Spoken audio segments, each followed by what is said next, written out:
Welcome back, future GCs and LCs. Welcome to the journey extraordinary, the journey which makes you capable of living a life extraordinary.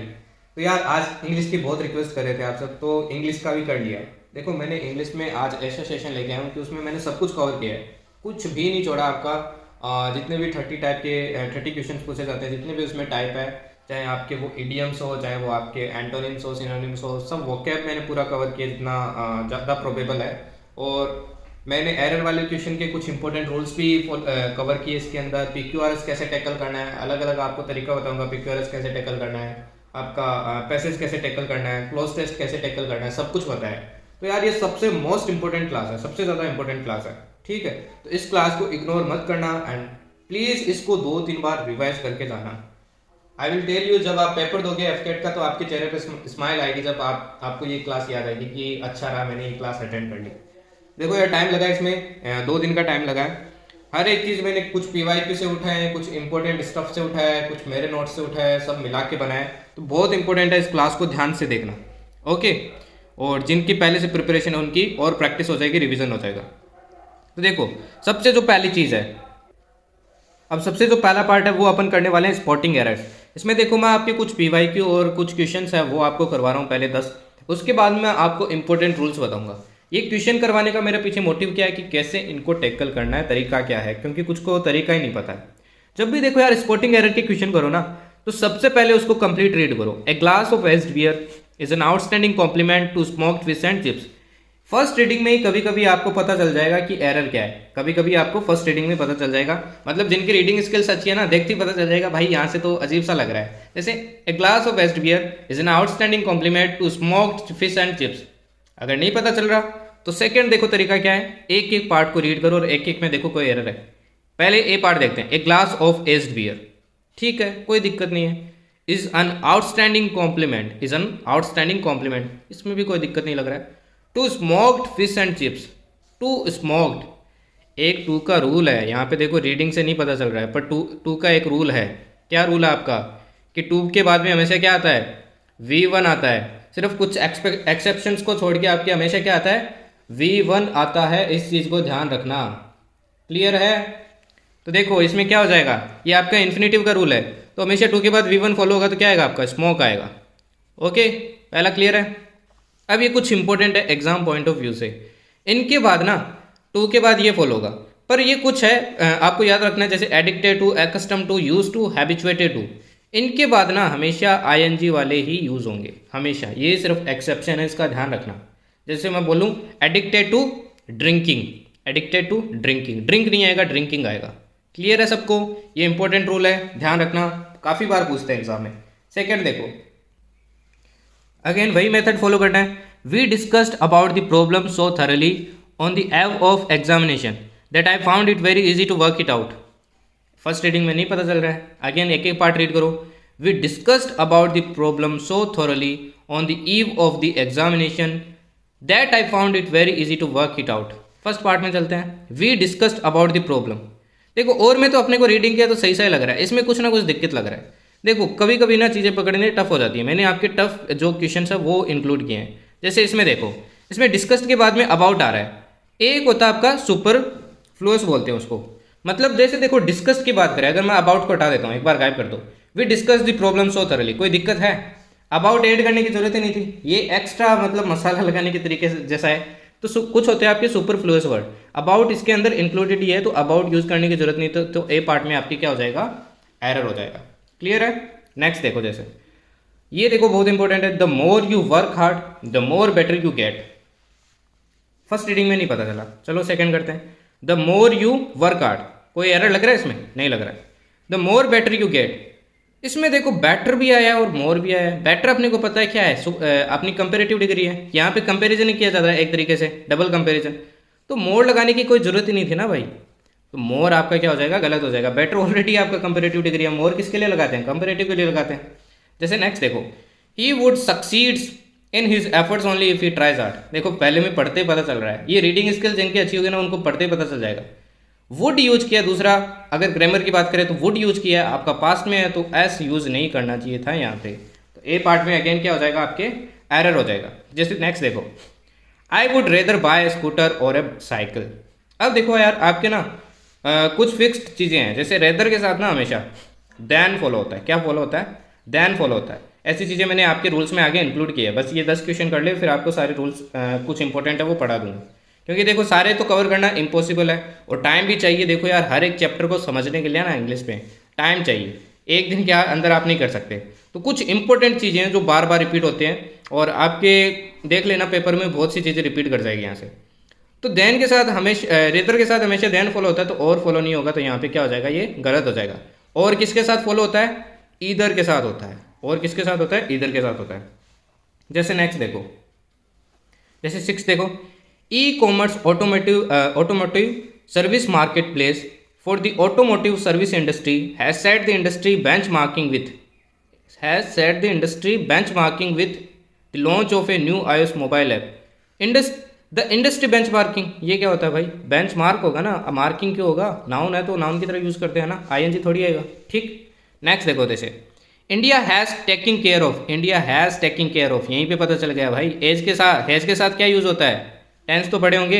Has के साथ क्या follow होती है? V3 follow होती है, but यहाँ पे आईएनजी फॉलो हो रहा है, तो ए में क्या हो जाएगा? आपके एरर हो जाएगा। तो देखो यार एक बार सेंटेंस को कंप्लीट पढ़ना, आपकी रीडिंग स्किल्स अच्छी है तो आपको वैसे ही पता चल जाएगा।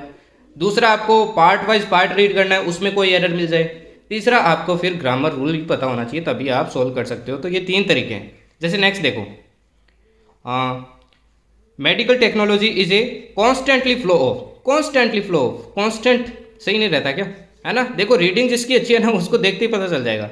तो ये एलवाई नहीं आएगा, कॉन्स्टेंट आएगा, कॉन्स्टेंट फ्लो ऑफ इनोवेशंस। जैसे नेक्स्ट देखो, the poor is oppressed all around the world. अब ये देखो, इसमें कोई ऐसा लग नहीं रहा है अपने को, सही लग रहा है, बट यहाँ पे फिर काम करता है रूल अगेन। द पुअर, जब कोई एक पर्टिकुलर आपके किसी वर्ड के आगे ऐसे द आर्टिकल का यूज हो जाता है ना, तो वो पूरी कम्युनिटी को शो करता है। यहाँ पे द पुअर का मतलब है पूरी पुअर कम्युनिटी को शो कर रहा है, तो यहाँ पे इज आएगा क्या? ये प्लूरल हो गया ना, प्लूरल हो गया तो यहाँ पे क्या आएगा? आर आएगा ना। तो ऐसे एरर पूछे जाते हैं यार, ऑलमोस्ट ऐसे ही क्वेश्चन पूछे जाते हैं। जैसे लास्ट वाला देखो, the USA is aiming at double it's bilateral trade with India by 2015। ये आपके लिए HW है, इसका मेरे को कमेंट सेक्शन में आंसर बताना क्या होगा। देखो बहुत सिंपल है, 8 आया है। 8 क्या होता है? आपका प्रीपोजिशन होता है, उसके बाद क्या आता है? सोचो, the USA is aiming at double it's bilateral trade. वैसे तो पढ़ने पे पता चल रहा है, पर इसका देखना। एक देखो, ये कुछ वर्ड्स है यार, इनका ध्यान रखना। इनके बाद हमेशा जीरंड यूज होती है। डिजायरस ऑफ, कीन ऑफ, एम एट। अब जीरंड क्या होती है? जब आपकी जो कोई भी मान लो वर्ब है, जैसे स्विम है, ठीक, इसके साथ आईएनजी लगा दिया। अब ये आपके नाउन की तरह अगर काम कर रही है ना, तो इसको क्या बोलते हैं? अगर ये नाउन की तरह काम करती है तो इसी को बोलते हैं आपके जीरंड। जैसे swimming is a good habit, तो स्विमिंग वहाँ पे क्या काम कर रही है? आपकी नाउन की तरह काम कर रही है। ठीक, तो ये जो वर्ड्स है ये आपके क्या फॉलो करते हैं? जीरंड को फॉलो करते हैं, ध्यान रखना। नेक्स्ट देखो, अब देखो यार सबसे मोस्ट इंपॉर्टेंट रूल्स है यार, ये एरर के जितने भी रूल्स है ध्यान से देखना, बहुत ज़्यादा पूछे जाते हैं। जैसे first rule, the plus superlative degree adjective आए। अगर द के साथ आपके क्या आ रहा है? सुपरलेटिव डिग्री आ रही है, तो ये आपको क्या दिखा रहा है? Shows final result of comparison. हमेशा क्या दिखेगा? Final result of comparison. जैसे एक सेंटेंस दिया मैंने question, Narendra Modi is the more searched person in India. अब पर्सन इन इंडिया है, द आया है, नरेंद्र मोदी, तो सबसे ज़्यादा सर्च किए गए हैं, तो क्या मोर आना चाहिए? क्या द के बाद क्या आना चाहिए? सुपरलेटिव डिग्री आना चाहिए ना, क्योंकि ये फाइनल रिजल्ट है। सारे जितने भी पर्सन सर्च किए जाते हैं ना, उसमें सबसे ज़्यादा कौन सर्च किए जाते हैं? आपके मोदी जी सर्च किए जाते हैं, इसलिए यहाँ पे क्या आएगा? मोस्ट आएगा। तो रूल नंबर 1 क्लियर है। द प्लस अगर सुपरलेटिव डिग्री आ गया तो वो हमेशा क्या शो करेगा? फाइनल रिजल्ट ऑफ कंपैरिजन, मतलब वही सबसे बेस्ट है। ठीक, वही सबसे ज़्यादा है। जैसे दूसरा देखो एक रूल, अगर द के पास कंपैरेटिव डिग्री आ गया और साथ में आ गया ऑफ द टू, साथ में ये आ गया, तो ये क्या दिखाता है? Last result of comparative degree. Of the two आना चाहिए इसमें, उसमें ऑफ द टू नहीं आता था, तो ये लास्ट रिजल्ट बताता है कंपैरेटिव डिग्री का। लाइक सपोज क्वेश्चन है, जैसे Ram is the tallest of the 2 boys. 2 boys की बात हो रही है, उसमें राम क्या है? टॉलेस्ट है। तो मैंने अभी क्या बताया? ऑफ द 2 आ जाए और फाइनल रिजल्ट आ रहा है और द आ रहा है, तो यहाँ पे क्या आना चाहिए? कंपैरेटिव डिग्री आना चाहिए। तो ये क्या हो जाएगा? आपका रॉन्ग हो जाएगा, इसकी जगह क्या आएगा? टॉलर आएगा। क्लियर है? नेक्स्ट वाला देखो, द प्लस कंपैरेटिव डिग्री हो, ऐसा ही एक और आगे पैटर्न फॉलो किया जा रहा है, द प्लस कंपैरेटिव डिग्री। तो ये दोनों हमेशा कंपैरेटिव डिग्री में ही होगा। ऐसा नहीं होगा कि ये वाला आपने यूज़ कर लिया सुपरलेटिव में, ये कंपैरेटिव में, या फिर ये वाला कंपेरेटिव में, ये वाला सुपरलेटिव में। जैसे एग्जांपल देखो, the higher you go the coolest you feel. यहाँ पे क्या है, द हायर, यहाँ पे द कूलेस्ट। कूलेस्ट क्या हो गया आपका सुपरलेटिव, तो क्या हो गया, गलत हो गया। क्या आएगा यहाँ पे, कूलर।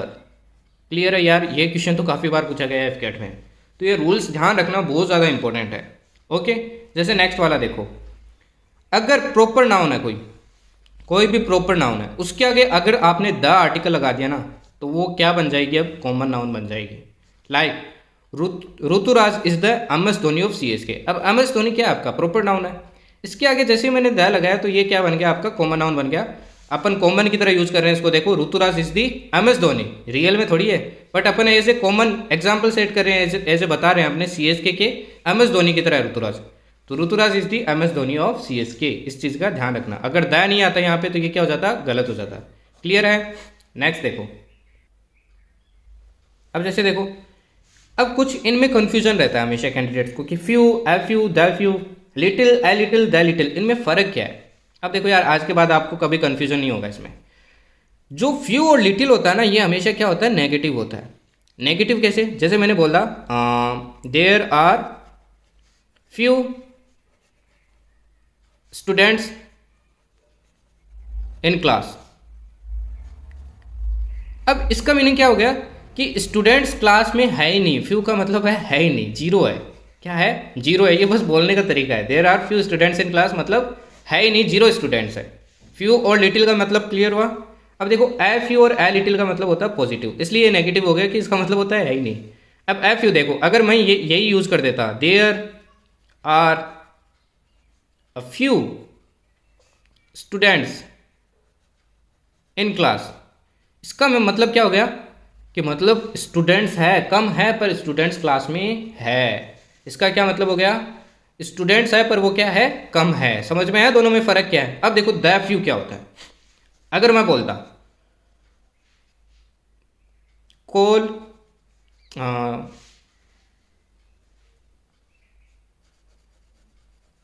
इसमें क्या कर सकते हैं अपन, जैसे call all the few, all the few students in class. अब देखो, द फ्यू का मतलब होता है कम तो है, पर जितने भी है उन सारों को एक साथ बताना होना, तब अपन यूज करते हैं द फ्यू। मतलब जितने भी क्लास में स्टूडेंट्स हैं उन सबको बुलाओ। द फ्यू का मतलब हो गया जितने भी स्टूडेंट्स हैं उन सबको बुलाओ, सम बट ऑल। तीनों में फ़र्क क्लियर हुआ। अब इसी के हिसाब से आपको सेंटेंस में यूज़ करना है। अब नेक्स्ट देखो, कुछ और इंपॉर्टेंट रूल्स जो बार बार रिपीट होते हैं। मेनी के साथ ए या एन का यूज होता है ना, तो इसके साथ आगे जो नाउन आएगा ना, वो क्या आएगी, सिंगुलर। देखो सिंपल सी ट्रिक है याद करने के साथ। ए और एन के साथ अपन सिंगुलर यूज करते हैं तो क्या आएगा, सिंगुलर आएगा।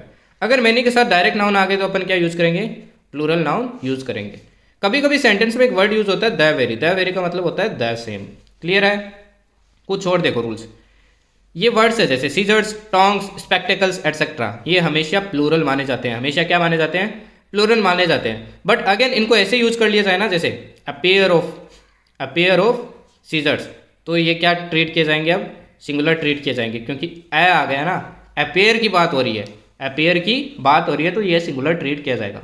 नेक्स्ट देखो, कुछ आपके कॉम्प्लेक्स वर्ड्स है, कंपाउंड वर्ड्स है, उनको प्लूरल कैसे बनाते हैं। जैसे आ गया सन इन लॉ, चीफ मिनिस्टर। जब भी ऐसे वर्ड्स हो ना, कंपाउंड वर्ड्स हो, तो इनके मेन वर्ड में आपको एस ऐड करके आपको क्या बनाना है, प्लूरल बनाना है। जैसे सन इन लॉ है तो क्या हो जाएगा, सन्स, सन है ना मेन वर्ड, तो सन्स एस यहाँ ऐड होगा, ना कि यहाँ ऐड होगा।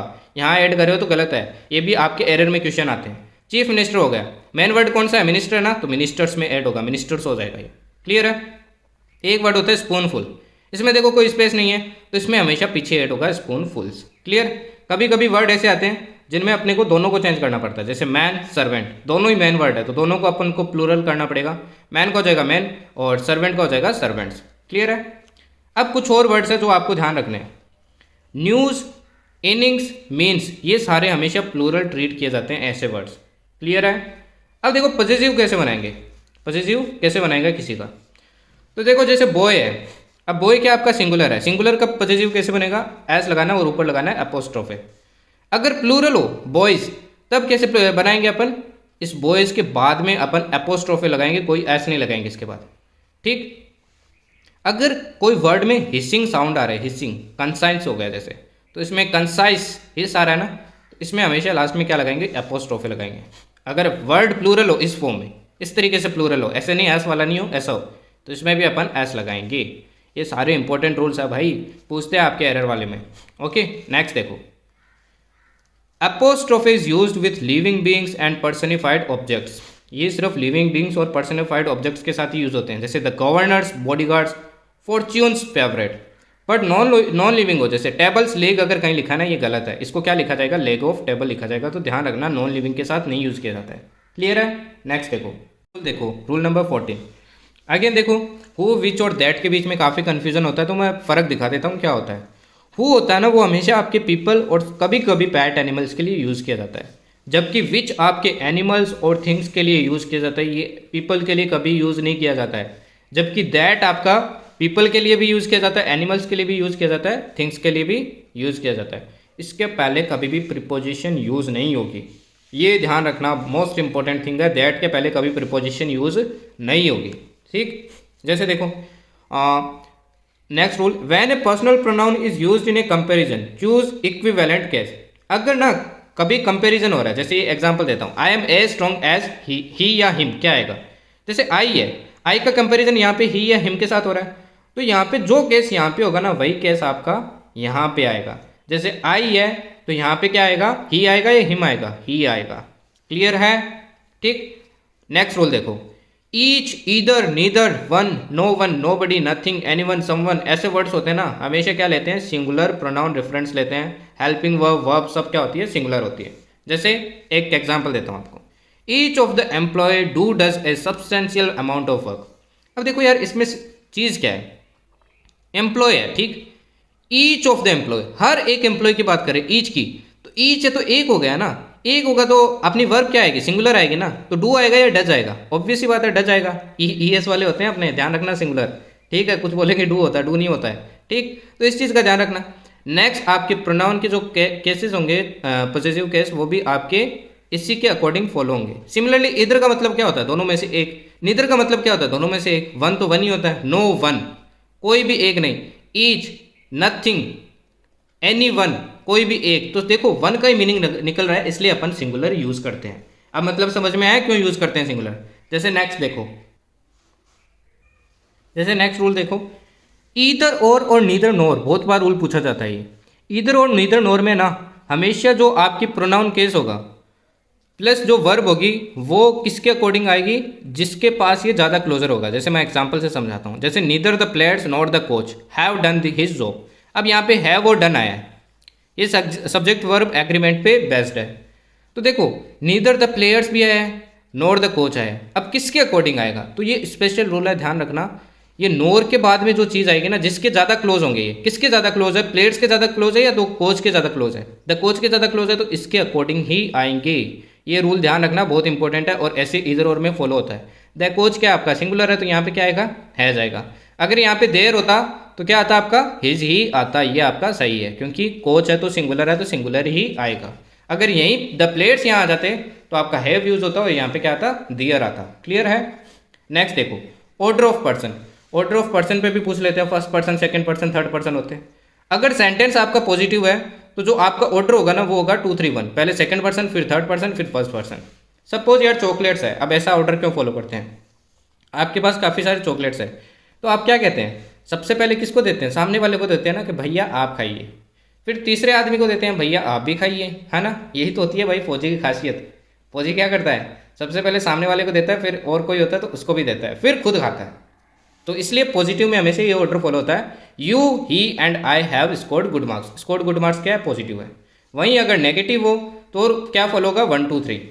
अब देखो पनिशमेंट मिल रही है किसी को, मान लो, तो सबसे पहले कौन खाएगा पनिशमेंट, भैया मेरी गलती है, सब मैंने खाया है तो मैं ही खाऊंगा सारी पनिशमेंट।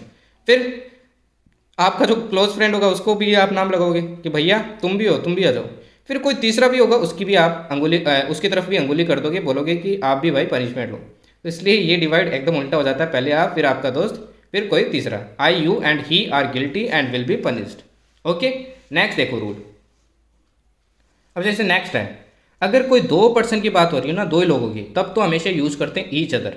अगर 2 से ज़्यादा लोगों की बात हो रही होती है ना, तब वो यूज करते हैं वन अनदर। जैसे देखो, the team members shaked hands with, क्या आएगा, फर्स्ट आएगा या सेकंड आएगा, ये आपका HW है। अगेन मेरे को इसका आंसर बताना, वन अनदर आएगा या ईच अदर आएगा। अब टीम मेंबर्स है भाई, कितने सारे हैं, दो ही है क्या या ज़्यादा है। नेक्स्ट देखो, जैसे एक और क्वेश्चन। अब देखो हु कब यूज़ करना है, दैट कब यूज़ करना है, ये अपन पता करते हैं नेक्स्ट क्वेश्चन से। It was the same tall officer who we had seen double timings it into the building a few minutes ago. A few minute आया तो क्या है आपका, ये पॉजिटिव दिखा रहा है, मतलब कुछ मिनट पहले। अगर फ्यू आता तो मतलब ये रॉन्ग हो जाता ना, कि मतलब जस्ट था ही नहीं वो टाइम, है ना, तो ऐसा एरर आता है। अब देखो यहाँ पे हु सही है या नहीं है। जब भी ऐसा सेंटेंस हो ना, तो आपको क्या करना है, सब्जेक्ट और वर्ब फाइंड करना है। हर सब्जेक्ट के लिए क्या होना चाहिए, आपका वर्ब होना चाहिए। ठीक, अब जैसे देखो इट है, ठीक, इट के लिए सब्जेक्ट वन हो गई आपकी, वॉज क्या हो गया आपकी, V1 हो गई। ठीक, it was the same tall officer who, we आपका क्या हो गया, सब्जेक्ट 2 हो गया, इसके लिए वर्ब क्या हो जाएगी, हैड हो गई, V2। ठीक, अब आगे देखो, seen double timings it into the building a few minutes before, और कुछ नहीं है। हु क्या होता है आपका, अगेन क्या होता है, सब्जेक्ट होता है, सब्जेक्ट 3, इसके लिए कोई वर्ब नहीं है ना, तो ये आपका क्या हो गया, गलत हो गया। अगर इसके लिए वर्ब होती है यहाँ पे कोई, तो ये आपका क्या हो जाता है, सही हो जाता, पर वर्ब नहीं है तो यहाँ पे क्या यूज़ होगा, दैट यूज़ होगा। क्या यूज़ होगा, दैट यूज़ होगा। क्लियर है, अब समझ में आया कब दैट यूज़ करना है, कब ये यूज़ करना है। तो ऐसे हमेशा फाइंड करना है कि सब्जेक्ट, हर सब्जेक्ट के लिए आपके वर्ब है या नहीं है। वर्ब नहीं है तो वो क्या होगा, आपका दैट यूज़ होगा, अदरवाइज आपका हु यूज़ होगा।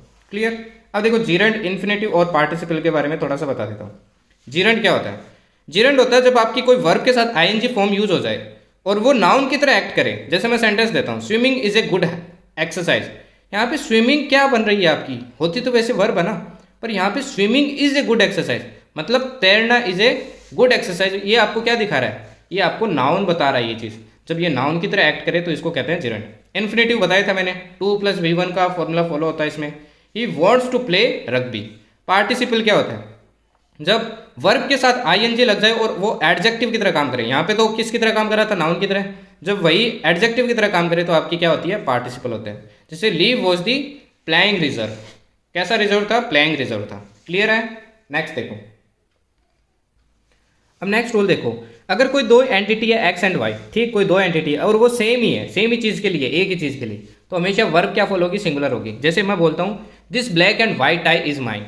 अब यहाँ पे देखो टाइज नहीं यूज होगा, टाई ही यूज होगा, क्योंकि एक ही टाई है ये, दिस ब्लैक एंड वाइट। अगर यहाँ पे भी अगर आर्टिकल आ जाता ना, कुछ ना कुछ द आ जाता और यहाँ पे भी आ जाता, तो ये अलग अलग यूज होती है और अपन क्या यूज करते हैं, प्लूरल यूज करते हैं। क्लियर है, ये हर चीज़ के लिए फॉलो होता है। ठीक, जैसे मैंने बोल दिया the director and the manager.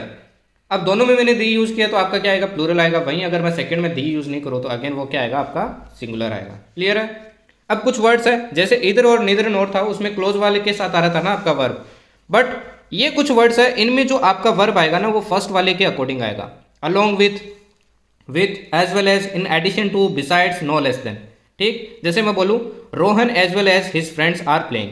अब अगर इधर और होता तो इसके अकॉर्डिंग आता था ना, बट यहाँ पे एज वेल एज आया तो ये अब फर्स्ट वाले के अकॉर्डिंग क्या आएगा, आपका वर्ब आएगा। इसके अकॉर्डिंग नहीं आएगा, इसके अकॉर्डिंग आएगा। तो रोहन है तो यहाँ पे और नहीं आएगा, क्या आएगा, आपका इज आएगा। बहुत इंपॉर्टेंट रूल है ये, ध्यान रखना, बहुत बार पूछता है। ठीक, नेक्स्ट देखो, either of, neither of, none of, ये सारे वर्ड्स होते हैं ना। अब देखो इधर ऑफ अगर ऐड हो गया ना तो हमेशा आपकी प्लूरल नाउन होगी और सिंगुलर क्या होगी, वर्ब होगी।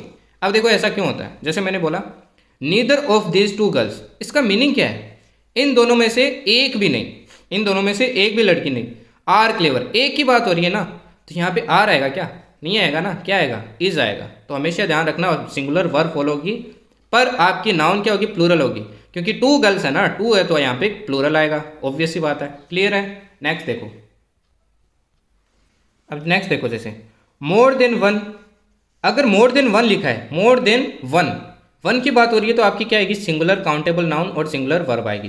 तो जैसे सेंटेंस देखो, more than one boy was absent, one की बात हो रही है ना, तो वन क्या आपका बॉय है। ठीक, वॉज एब्सेंट आएगा ना, क्योंकि वन बॉय है तो क्या आएगा, वॉज आएगा।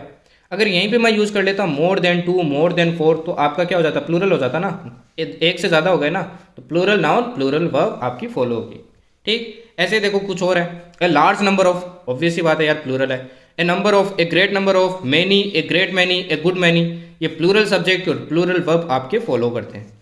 वैसे देखो आपका एक है मैनी ए, ये मैंने आपको पहले भी बताया था, ये सिंगुलर नाउन और सिंगुलर वर्ब आपका फॉलो करता है। जैसे many a boy has come for the class, many a boy has come, है बॉय के लिए है तो हैज़ आएगा। क्लियर है।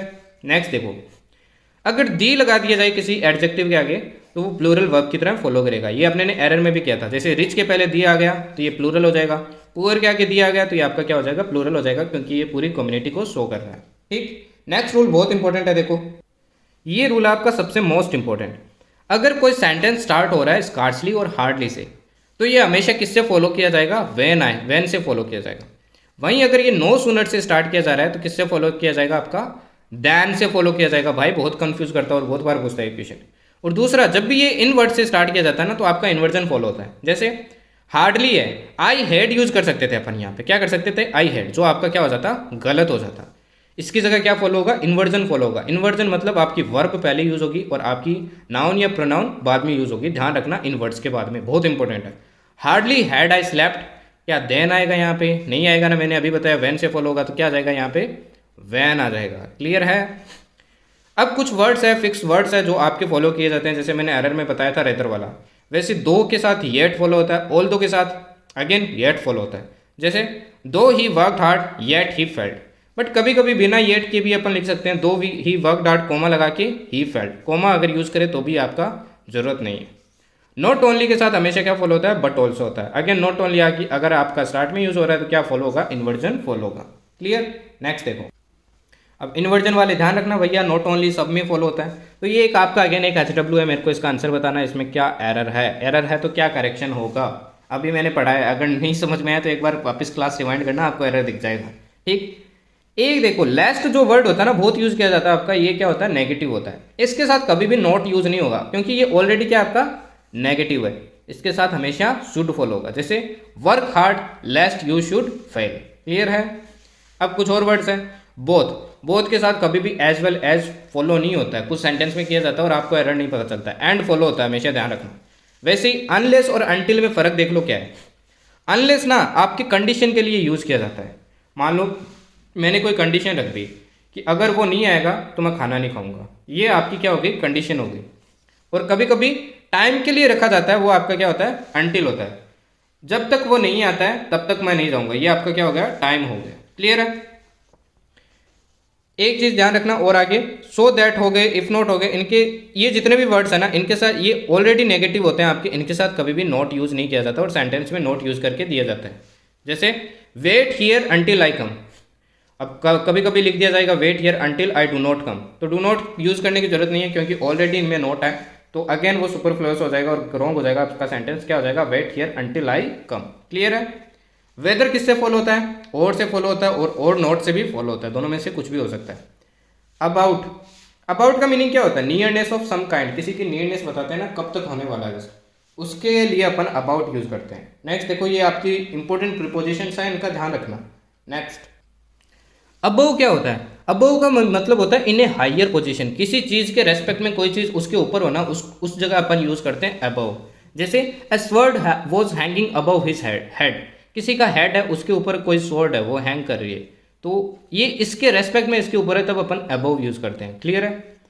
अमंग और बिटवीन में देखो फर्क क्या है, बिटवीन अगेन आपका दो लोगों के लिए यूज किया जाता है और आपका अमंग है वो मोर देन दो लोगों के लिए यूज किया जाता है, ये डिवाइड एंड डिस्ट्रीब्यूट के लिए यूज किया जाता है। एट किसके लिए यूज किया जाता है, प्रोक्सीमिटी बतानी होती है ना किसी भी चीज के लिए, तो एट यूज किया जाता है। अब यहाँ पे ये कुछ आपकी इंपॉर्टेंट प्रीपोजिशंस है, इनका मीनिंग ध्यान रखना। एम एट मतलब निशाना लगाना, एमएस डेट चकित होना, एनॉयड एट नाराज होना, है ना। अराइव एट पहुंचना, एग्जैक्ट लोकेशन के लिए पहुंचते हैं ना तब अपन अराइव एट लिखते हैं, वही अराइव इन आपका एग्जैक्ट लोकेशन के लिए नहीं होता है। कॉल एट का मतलब क्या होता है, किसी के घर पे मिलने जाना। ओके। नेक्स्ट देखो, अगेन बिसाइड और बिसाइड्स में फर्क क्या होता है। बिसाइड का मतलब होता है बाय द साइड ऑफ, जैसे वो बोलते हैं ना सिट बिसाइड मी, मतलब मेरे पास बैठो। और बिसाइड्स क्या मतलब क्या होता है आपका, एक्सेप्ट, मतलब इसको छोड़ के। ध्यान रखना दोनों में फर्क है, बहुत बार यूज होता है आपके एरर वाले सेंटेंस पे। अब ये बहुत इंपॉर्टेंट कंसेप्ट है, इसमें बहुत बच्चों को दिक्कत होता है, CDS में भी काफ़ी पूछते हैं, FCAT में भी पूछ लेते हैं। तो देखो ये क्या है, अगर कोई दो सेंटेंस को बिफोर से ज्वाइन किया जा रहा है, अगर जो आपका पहला सेंटेंस है वो पास्ट परफेक्ट है तो बिफोर के बाद वाला सेंटेंस आपका क्या किस में होना चाहिए, टेंस में, पास्ट इंडेफिनिट। अगर पहला वाला पार्ट आपका पास्ट इंडेफिनिट में तो सेकंड वाला किस में होना चाहिए, प्रेजेंट परफेक्ट में होना चाहिए। जैसे एग्जांपल देता हूँ, the train had left before we reached station. अब देखो पहले एक्शन कौन सा हो रहा है, जब भी ऐसी सिचुएशन हो ना, मैं आपको तरीका बताता हूँ कैसे करना है। सबसे पहले आपको ये फाइंड करना है कि पहले एक्शन कौन सा हुआ होगा। The train had left before we reached station, हम स्टेशन पहुंचे उससे पहले ट्रेन लेफ्ट कर गई। तो ट्रेन पहले लेफ्ट किया ना, ये आपका किस में है, देखो पास्ट परफेक्ट में। किस में है, पास्ट परफेक्ट में। पहले ये एक्शन हुआ है, इसके बाद में ये एक्शन हुआ है, तो इससे पहले वाला टेंस आएगा। इससे पहले वाला टेंस कौन सा है, पास्ट इंडेफिनेट है, मैंने बताया था। तो यहाँ पे देखो पास्ट इंडेफिनेट आया है। अगर यहीं यहाँ पे क्या होता आपका, पास्ट परफेक्ट होता, अगर क्या होता आपका पास्ट परफेक्ट होता, ये थोड़ा सा एक आपका करेक्शन कर लेना, यहाँ पे परफेक्ट होगा और यहाँ पे क्या होगा आपका इंडेफिनेट होगा, ठीक नहीं सॉरी सही है, ये पास्ट इंडेफिनेट लिखा है ना, तो पास्ट इंडेफिनेट सही है आपका ये, और ये भी आपका पास्ट परफेक्ट क्या है, सही है, सही है, ठीक है। मैंने यहाँ पे पास्ट नहीं देखा था। अब देखो अगर यही कंडीशन, अगर यहाँ पे ये कंडीशन आपकी पास्ट इंडेफिनेट में होती तो यहाँ पे क्या आता, पास्ट प्रेजेंट परफेक्ट आता। तो इन दोनों को ध्यान रखना यार, बहुत इंपॉर्टेंट रूल है। ओके देखो ऑर्डर फॉलो होता है, पहले क्या आता है आपका प्रेजेंट परफेक्ट आता है, उसके बाद में क्या आता है पास्ट इंडेफिनेट आता है, जिसको पास्ट सिंपल बोलते हो, उसके बाद में क्या आता है पास्ट परफेक्ट होता है, ठीक। ये सबसे पास्ट वाले एक्शन के लिए किया जाएगा, ये उसके पास्ट वाले एक्शन के लिए किया जाएगा, ये सबसे अभी जो रिसेंट में हुआ है इसके लिए यूज़ किया जाएगा। जैसे यहाँ पे देखो दो एक्शन हो रहे हैं, ट्रेन पहले लीव की ना, अपने स्टेशन बाद में पहुंचे, पहले कौन सा एक्शन हुआ, ये हुआ, तो ये पास्ट परफेक्ट हुआ। तो अब इससे ऊपर वाला कौन सा, पास्ट इंडेफिनेट आएगा। वहीं अगर ये पास्ट इंडेफिनेट होता तो इससे पहले कौन सा एक्शन होता, ये यूज़ करते हैं। क्लियर है, नेक्स्ट देखो। अब वहीं देखो एक रिवर्स और रूल फॉलो होता है आफ्टर के लिए, वहाँ पे बिफोर था, आफ्टर आगे बीच में, तो क्या करेंगे देखो, अगर आफ्टर आ गया तो इसके पहले अगर पास्ट इंडेफिनेट हो रहा है तो इसके बाद में क्या होगा आपका पास्ट परफेक्ट होगा, ठीक। जैसे कि द ट्रेन, एक काम करते हैं पीछे वाले सेंटेंस लिखते हैं उल्टा बना के, इसमें लिख लेते हैं we reached the station after the train had left. अब देखो we reach the station after, किसके आफ्टर, मतलब ये अभी रिसेंट में हुआ ना, ये बाद में पहले हो चुका है action, after the train had left. तो पहले वो अगेन किस में आएगा, पास्ट परफेक्ट में आएगा। अगर पास्ट परफेक्ट में है तो यहाँ पे किस में होना चाहिए, पास्ट इंडेफिनेट में। वैसे सेकंड ऑर्डर फॉलो होता है आपका प्रेजेंट परफेक्ट और पास्ट इंडेफिनेट का। जैसे मैं इसी को लिखता हूँ, वी हैड रीच्ड, हैड नहीं यहाँ पे हैज होगा, we has reached the station after the train left होगा। अब क्या आएगा आपका, पास्ट इंडेफिनेट आएगा, ट्रेन लेफ्ट। क्लियर है। अब इसमें कभी एरर मत करना भाई, अब भी एरर कर रहे हो ना तो दिक्कत है। आपको रिवाइंड करके इसको बार बार देखना और समझना इस चीज़ को। ओके नेक्स्ट देखो। अब नेक्स्ट आपका यार क्लोज टेस्ट। देखो क्लोज टेस्ट को कैसे टैकल करना है। ये देखो यार, ये फोकट के मार्क्स है, इनको मत छोड़ के आया करो, इनको ध्यान से किया करो। तभी मैं आपको बोलता हूँ रीडिंग स्किल्स अच्छी करो, रीडिंग स्किल्स अच्छी करो, पर आप तो करते नहीं। आपको तो डायरेक्ट ग्रामर रूल चाहिए हर चीज़ के लिए। बेटा ग्रामर रूल पढ़ने लगोगे ना, इतने सारे हैं कि पढ़ते पढ़ते दिमाग खराब हो जाएगा, है ना। तो रीडिंग स्किल करनी अच्छी ज़रूरी होती है और एक तरीका होता है, वो तरीका सीखना होता है। जैसे देखो, जब भी क्लोज टेस्ट आए सबसे पहले आपको क्या करना है, उसको पूरे को रीड कर लो।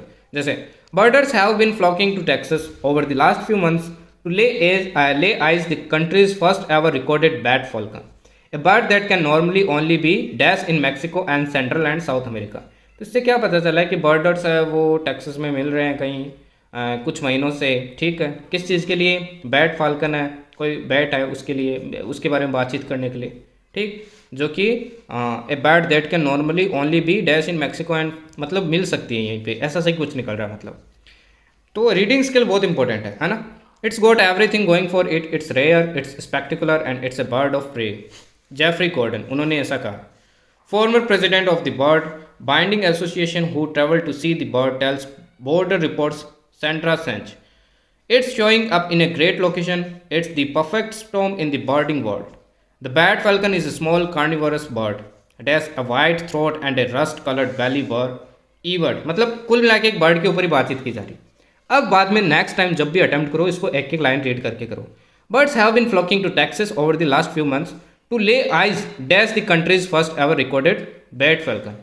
अब भी नहीं आ रहा है, अब क्या जाना, ऑप्शन में जाना और चारों ऑप्शन पुट कर करके देखो सबसे बेस्ट कौन सा लगता है।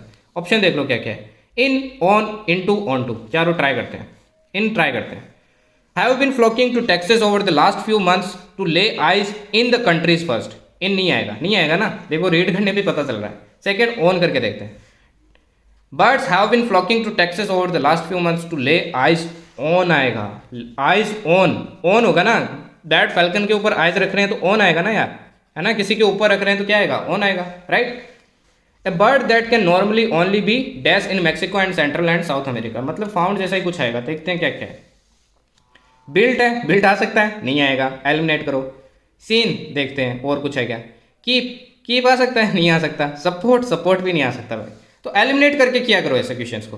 तो देखो word that can normally only be seen आएगा ना, बिल्ट आ सकता है क्या, बिल्ट इन मैक्सिको बनाया जा सकता है, keep in Mexico and Central and South America, फिर वो उतना मस्त नहीं लग रहा है। सपोर्ट आ सकता है क्या, तो एलिमिनेट करके भी किया करो। नेक्स्ट देखो, it's got everything going for, अब देखो यहाँ पे कचरा बाजी है तो इसको छोड़ सकते हैं नेक्स्ट टाइम में।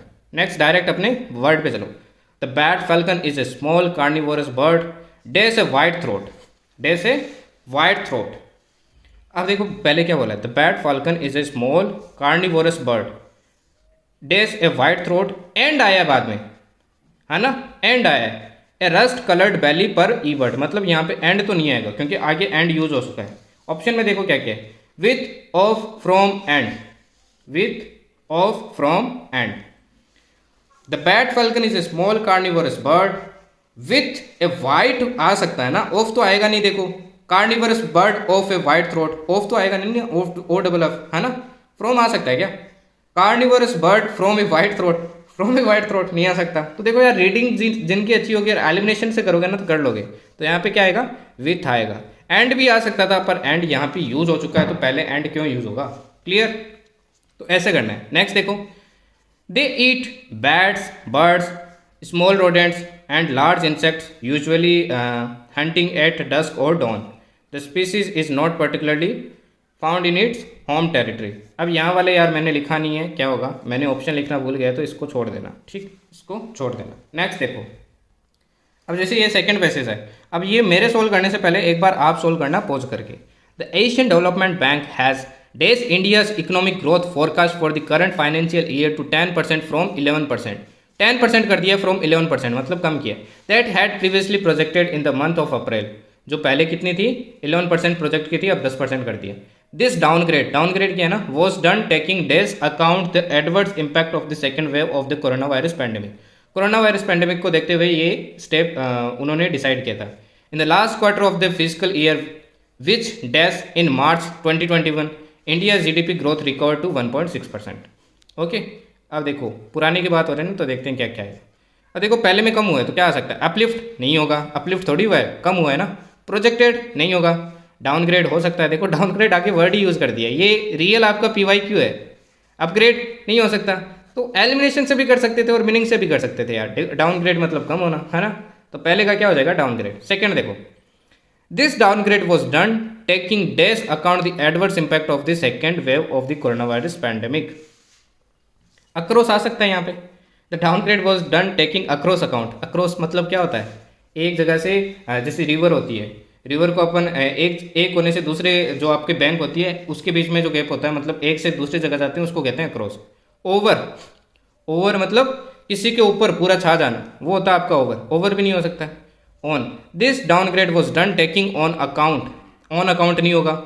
Into account, this downgrade was done taking into account, किसको अकाउंट में लेके किया गया है, इनटू अकाउंट होगा ना, क्लियर है। नेक्स्ट देखो, last, in the last quarter की बात हो रही है, ऑफ द फिजिकल ईयर, ऐसे वर्ड्स पकड़ा करो, तो लास्ट क्वार्टर हो गया, डाउनग्रेड हो गया, तब आपके सोल्व हो गए, आप बस रीड करते रहते हो, तो वर्ड्स भी पकड़ा करो, ये भी एक तरीका है। In the last quarter of the physical year which dash in March 2021, क्या होता है, अब ये पास्ट में चल रहा है, यहाँ पे क्या है, फ्यूचर में, गलत, ये प्रेजेंट में है, गलत, ये भी फ्यूचर में है, गलत, विल एंडेड होता है, तो क्या हो जाएगा, एंडेड हो जाएगा ना, क्लियर है, समझ में आया, तो ऐसे सोल्व करना है भाई, है ना।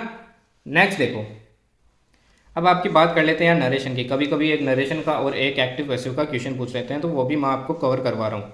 देखो पूरा पढ़ने में तो डिटेल में टाइम लगता है बहुत ज़्यादा, है ना, अपने को पूरा एक सेशन चाहिए होता है, तो मैं आपको बहुत इंपॉर्टेंट चीज़ें बता देता हूँ। जब भी नरेशन चेंज करना हो, इसको बोलते हैं रिपोर्टिंग, इसको बोलते हैं रिपोर्टेड पार्ट, ठीक।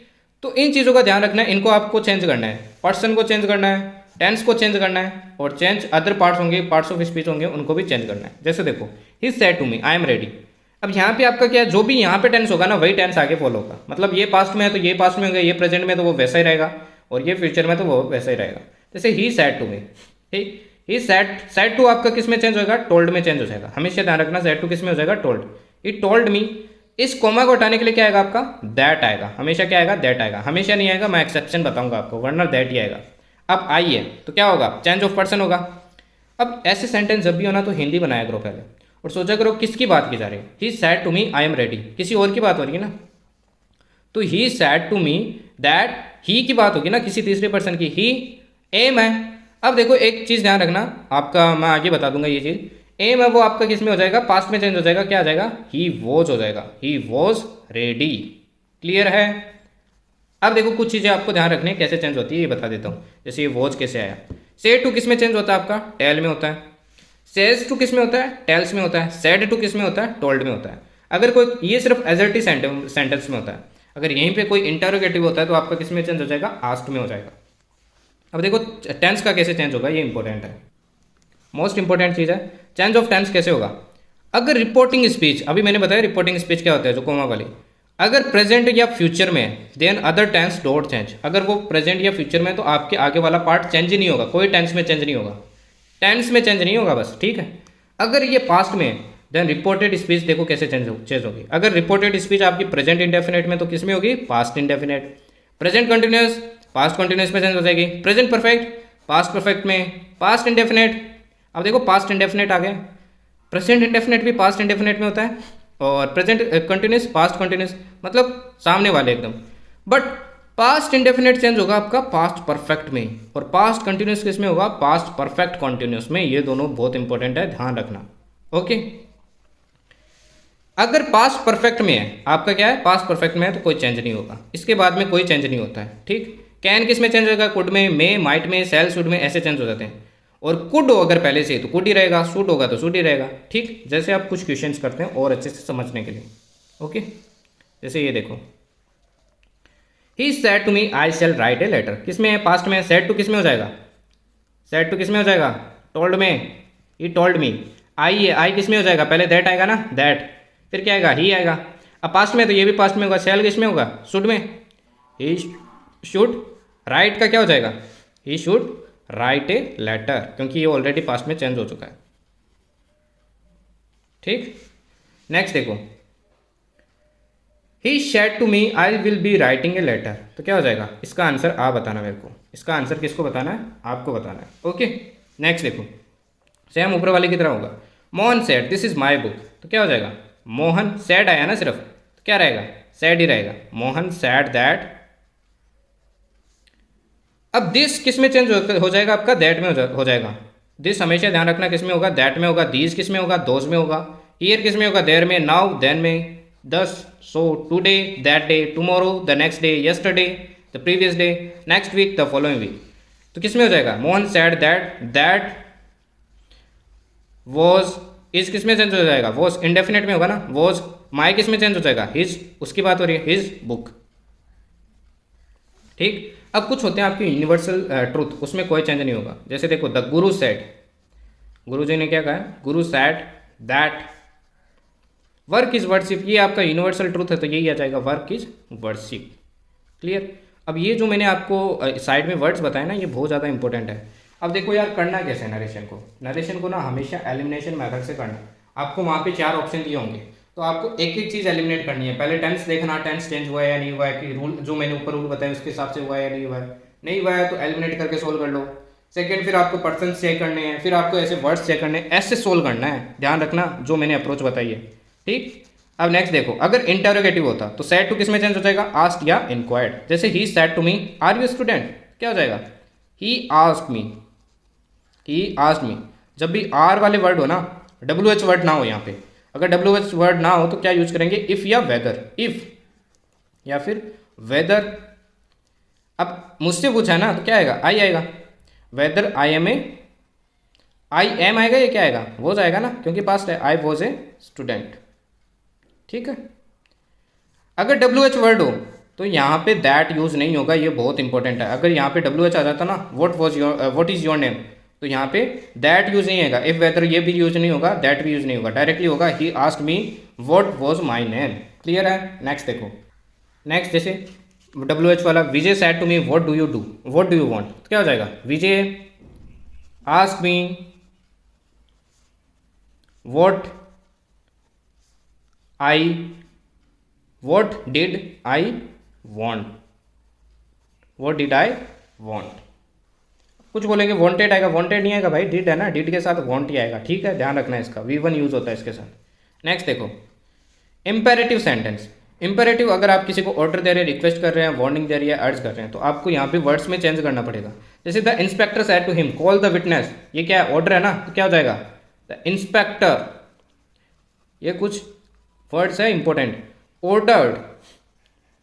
Ordered to call the witness, ठीक, the inspector order to call the witness. जैसे he said to me please help me, यहाँ पे प्लीज आया ना, रिक्वेस्ट की जा रही है ना, he requested me to help him या हर, कुछ भी आ सकता है आपका, हिम आएगा ना, क्योंकि ही है तो क्या आएगा आपका, हिम आएगा। क्लियर है? नेक्स्ट देखो, लेट से अगर आपका स्टार्ट हो रहा है तो इसका मतलब क्या है, या तो आपको प्रपोजल दिया जा रहा है या फिर कोई सजेशन है, विश भी हो सकती है, परमिशन भी हो सकती है। I say to the villagers let us help the poor, क्या है ये आपका, प्रपोजल है ना, सजेशन है ना। आई प्रपोज्ड, पास्ट में तो पास्ट ही आएगा, I propose to the villagers, I propose to the villagers to, I propose to the villagers that, इसमें दैट आएगा, we should help the poors, help the poor, poor आएगा, poors नहीं आएगा, ठीक है ना, क्योंकि ये पूरी कम्युनिटी को शो करा गया, ठीक। और यहाँ पे एक चीज़ मैंने मिस कर दी थी, यहाँ पे हिम भी आएगा, ओके, क्लियर है। नेक्स्ट देखो, she said let me live with you, अब ये विश है ना उसकी, सी विश्ड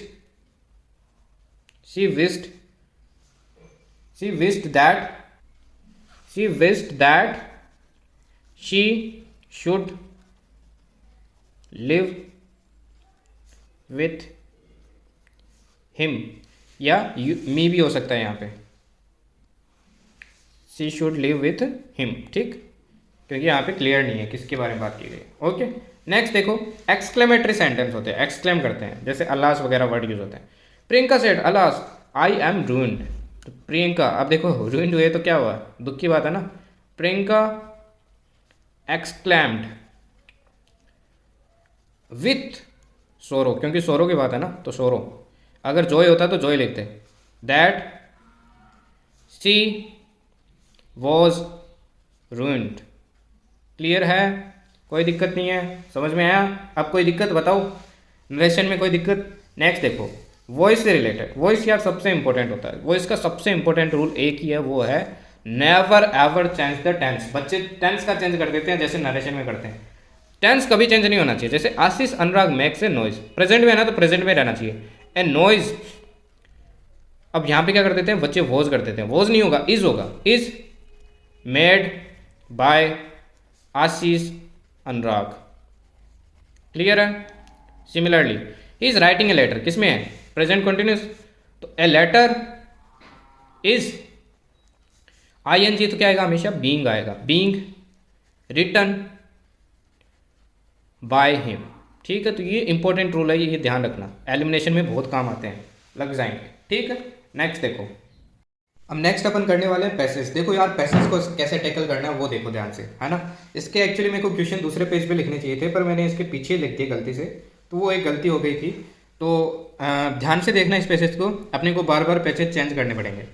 जैसे देखो, पैसेज, जब भी पैसेज को डील करो ना, तो एक बार उसकी रफ रीडिंग लगाओ, है ना, कि एक्चुअली उस पैसेज में किस चीज़ की बात की जा रही है। जैसे देखो, the most important reason for this state of affairs is that India was the only country in the world to truly recognise the achievements of the Soviet Union. मतलब क्या बोला है कि इंडिया एक ऐसी कंट्री थी जिसने सोवियत यूनियन के अचीवमेंट्स को रिकॉग्नाइज किया था, rather than merely focus on the debilitating faults that communism brought to its people.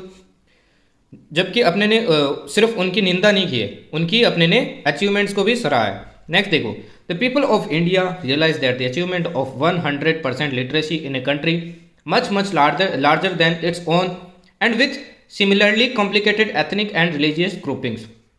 The rapid industrialization of a nation that was a primarily agrarian society when the Bolshevik Revolution took place in 1917.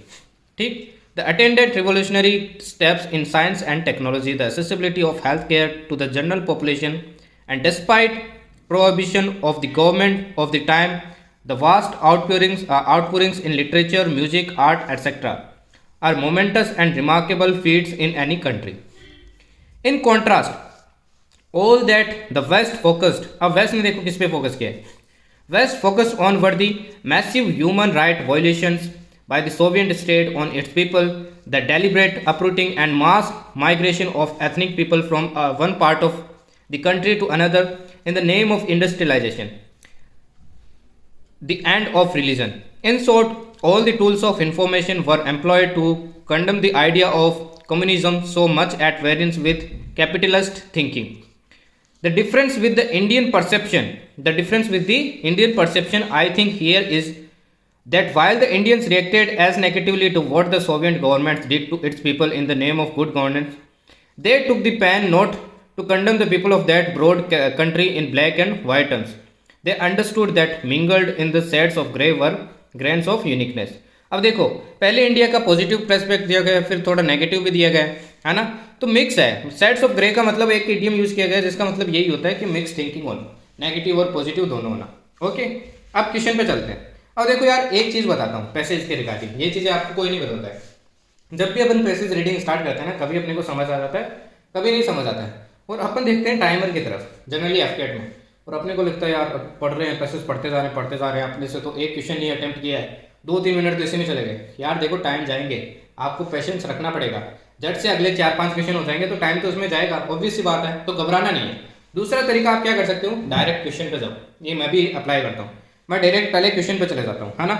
अब जैसे पहले एक बार मैं paragraph में read करता हूँ एकदम fast में, इसको फास्ट में रीड करता हूँ, फिर मैं फर्स्ट क्वेश्चन पे जाता हूँ. अब जैसे देखो फर्स्ट क्वेश्चन क्या है, द वेस्ट डिड नॉट पे हीड टू.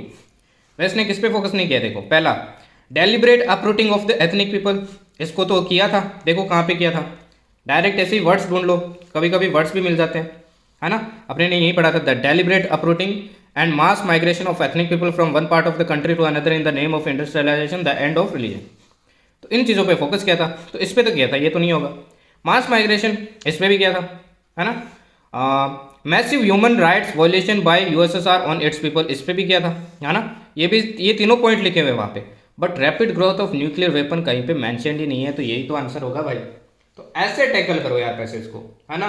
अगर आपको समझ नहीं आ रहा फिर भी आप इसको टैकल कर सकते हैं, थोड़ा थोड़ा उसका मीनिंग डिकोड करने की कोशिश करो, वो आपको हेल्प करेगा. जैसे सेकंड क्वेश्चन देखो, अब जैसे देखो, India's perception of USSR has always been, last में परसेप्शन मेंशन किया हुआ था, क्या न्यूट्रल था, नहीं था. स्टार्टिंग में तो एकदम पॉजिटिव था, क्या नेगेटिव था, नेगेटिव ही नहीं था, सिर्फ पॉजिटिव और नेगेटिव मिक्स था. क्या काउंटर रिएक्शनरी था, ये भी नहीं था, ऐसा तो कोई वर्ड ही नहीं पड़ा है. इन शेड्स ऑफ ग्रे था, ये लिखा हुआ है लास्ट में, पढ़ा था ना. तो ऐसे यार डील करना है, चीज़ों को समझो थोड़ा, आपको पैसेज में थोड़ा समझना पड़ेगा. और नहीं समझ में आ रहा है, जैसे पूरी चीज़ें इसमें अपने को भी नहीं समझ में, मेरे को भी नहीं है एक्चुअली में पूरी सारी चीज़ें, तो थोड़ा चीज़ों को, वर्ड्स को पकड़ना सीखो और कैसे डील करना है वो सीखो, जो मैंने आपको सिखाया है. जैसे विच इज़ करेक्ट, इनमें से करेक्ट क्या है. India took heed on the weak falls of Russian policies and system. ठीक, ये भी इन्होंने किया था, नेगेटिव बताया था थोड़ा. इंडिया सीरियसली, ये ऐसा कुछ नहीं था, हिट नहीं दिया था, नेगेटिव बताया था, पर साथ में पॉजिटिव भी बताया था, सिर्फ वीक फॉल्ट से थोड़ी बताया था. तो पहला तो आपका नहीं होगा, ये आपका क्या है, इनकरेक्ट है. दूसरा देखो, India seriously commended the achievement of Russia that is percent literacy and rapid industrialisation. पढ़ा था ना, कमेंट किया था ना, स्टार्टिंग में पढ़ा था, कमेंट किया था कि देखो इतनी बड़ी कंट्री हो के भी रैपिड इंडस्ट्रियलाइजेशन और लिटरेसी हुआ, तो यही आंसर हो गया यार, वरना एलिमिनेट कर सकते हो. The process of industrialisation had already started when Russian revolution took place in 1917. ऐसा कुछ मेंशन नहीं है इसके अंदर. नेक्स्ट देखो, the literature art and music received a setback during the communistism. Setback नहीं मिला था भाई, ये भी गलत है ना, ये भी अपने ने पढ़ा था. तो इस तरीके से भी पैसेज को हैंडल कर सकते हो. जैसे नेक्स्ट देखो, नेक्स्ट क्वेश्चन है, what does outpouring mean in the passage. Outpouring का मीनिंग क्या है, आउट मतलब कुछ निकल रहा है ना, कुछ फैल रहा है. पोर मतलब क्या होता है, फैलना, है ना. ए रिएक्शन इन रेस्पॉन्स और opposition to the man reason, reaction नहीं, ऐसा कुछ होगा नहीं. An expression of strong feeling that is difficult to control, an expression of strong feeling that is difficult, ऐसा भी कुछ नहीं होगा। A very large number of things produced at the same time, हो सकता है। The expression of something is a controlled way, controlled way नहीं होता है। आउटपुटिंग मतलब एक साथ बहुत सारी चीज़ें निकलना, तो यही आपका आंसर होगा। दूसरा तरीका क्या है, पैसेज था जैसे आपकी, अब जैसे पैसेज में आउटपुटिंग वर्ड था, यहाँ से भी डिकोड कर सकते हो। जैसे prohibition of the government of the time, the vast outpourings in literature music art, इसका मतलब क्या निकालोगे आप, आउटपोरिंग मतलब बहुत ज़्यादा प्रोड्यूस होना, है ना, तो यही आपका यहाँ से भी डिकोड कर सकते हो। अब नेक्स्ट एक वर्ड है replace black and white terms in passage, इसमें इसको रिप्लेस करना है, तो एक बार इसको वापस देख लेते हैं, ब्लैक एंड वाइट किस सेंस में यूज़ किया गया है। अब जैसे ये रहा ब्लैक एंड वाइट, तो इसको वापस पढ़ लेते हैं। They took the pain not to condemn the people of that broad country in black and white terms, they understood that mingled in the shades of grey were grains of the uniqueness, मतलब उन्होंने सिर्फ निंदा नहीं की, ठीक है। तो इसका देखते हैं क्या हो सकता है यहाँ पे। अब आप क्या कर सकते हो, अगर आपको फिर भी समझ नहीं आ रहा है तो हर पार्ट को यहाँ पे रिप्लेस करके देखो कौन सा बेस्ट बैठ रहा है। तो देखो ऑप्शन क्या है, अब देखो grief combine with A widely festive atmosphere, ये तो नहीं होगा। अब देखो इंडिया ने किस रेस्पेक्ट में कहा था कि उन्होंने सिर्फ कंडम नहीं किया था, मतलब एग्जेजरेट नहीं किया था, चीज़ें बढ़ा चढ़ा के नहीं बताई थी, तो सेकंड ये आपका क्या हो जाएगा, आंसर हो जाएगा। एसोसिएटेड टू ऑल टाइम्स नहीं होगा, involving clearly defined opposing principles और इश्यूज नहीं होगा। अब ये क्वेश्चन फेवरेट क्वेश्चन है, बहुत बार पूछा जाता है, the tone of the passages.